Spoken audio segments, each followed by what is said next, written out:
Salam, selamat pagi saudara sekalian. Senang bisa kembali berjumpa dengan saudara dalam acara Light of Revival, renungan firman Tuhan yang akan memberkati kita sepanjang hari ini. Mari kita melihat ayat kita, Galatia 5 ayat yang kedua.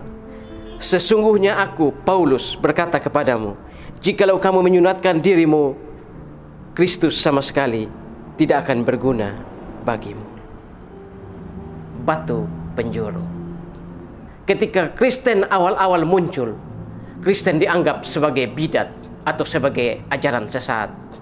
Dan orang-orang Yahudi, orang-orang Israel yang menanti-nantikan Mesias selama berpuluh-puluh tahun, selama beratus-ratus tahun, mereka justru tidak menerima Yesus. Mereka yang memiliki hubungan darah dengan Yesus, karena mereka sama-sama orang Yahudi, mereka justru menolak Yesus. Ini bukan sesuatu yang kebetulan. Ini juga menggenapi nubuatan di dalam Mazmur 118 ayat yang ke-22. Batu yang telah dibuang oleh tukang-tukang bangunan telah menjadi batu penjuru. Mereka, orang-orang Israel, orang-orang Yahudi yang punya keturunan langsung, hubungan darah secara langsung dengan Yesus karena sesama orang Yahudi, mereka justru menolak Yesus. Tapi kita, orang-orang di luar Yahudi, justru kita menerima Yesus Kristus sebagai juru selamat dan Tuhan. Dan saudara-saudara, ketika agama Kristen mulai berkembang pada awal mula-mula, orang-orang Yahudi yang menolak Yesus, mereka mulai melihat bahwa ternyata bidat atau sekte ini mulai berkembang. Dan orang-orang Yahudi yang dulunya menolak Yesus sebagai Mesias, mereka kemudian masuk menjadi orang-orang masuk ke dalam agama Kristen.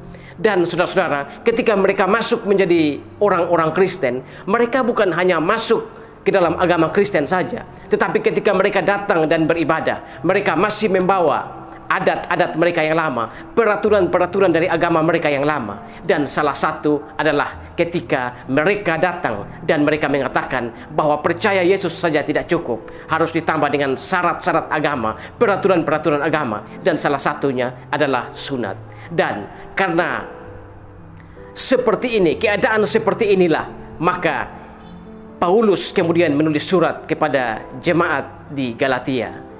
Seperti ayat kita tadi, jikalau kamu menyunatkan dirimu, maka Kristus sama sekali tidak berguna bagimu. Ini saudara, bukan berarti bahwa sebagai orang Kristen kita tidak boleh sunat.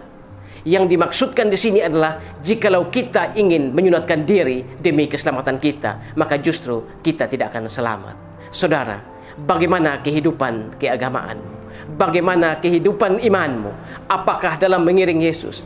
Apakah demi keselamatan kita saudara benar-benar hanya mengandalkan iman kepada Yesus, atau saudara menambahkan sesuatu dengan imanmu? Apakah untuk selamat saudara mengandalkan perbuatan baik dan iman, mengandalkan perbuatan baik, ataukah saudara benar-benar hanya mengandalkan iman kepada Yesus Kristus, sang batu penjuru itu? Biarlah pagi hari ini kita belajar dari firman Tuhan, agar untuk keselamatan kita, agar kita bisa masuk ke surga, kita tidak mengandalkan perbuatan baik kita, kita tidak mengandalkan iman dan perbuatan baik kita, tetapi kita benar-benar hanya mengandalkan iman kita kepada Yesus Kristus, sang batu penjuru itu. Iman kita kepada Yesus Kristus itu sudah cukup, tidak perlu ditambah dengan apapun. Pagi ini kita belajar dari firman Tuhan, agar jikalau kita bersunat, maka sunat itu bukan untuk keselamatan kita, tapi sunat itu kita lakukan untuk kesehatan. Biarlah pagi hari ini firman Tuhan mengajarkan kepada kita bahwa untuk keselamatan kita, untuk surga, kita cukup beriman pada Yesus Kristus, tidak perlu ditambahkan dengan apapun. Biarlah firman Tuhan pagi hari ini memberkati kita, menegur kita, mendidik kita, jika selama ini di dalam perjalanan iman kita, kita masih keliru dengan menambahkan sesuatu pada iman kita. Sekali lagi saudara, untuk selamat, untuk masuk surga, kita hanya membutuhkan iman kepada Yesus Kristus. Dan setelah kita diselamatkan, barulah bukti keselamatan kita lakukan dengan perbuatan-perbuatan baik. Tuhan memberkati kita semua. Tuhan, terima kasih untuk firman-Mu pagi hari ini. Firman-Mu yang mengajarkan kepada kami bahwa untuk keselamatan kami hanya perlu beriman sungguh-sungguh kepada Yesus Kristus. Tidak perlu ditambahkan dengan perbuatan baik. Tidak perlu ditambahkan iman dan perbuatan baik, tapi cukup iman kepada Yesus Kristus, sang batu penjuru itu. Terima kasih Tuhan. Amin. Saudara, jadikanlah firman Tuhan sebagai pelita dan terang di sepanjang jalan hidup kita. Tuhan memberkati kita semua.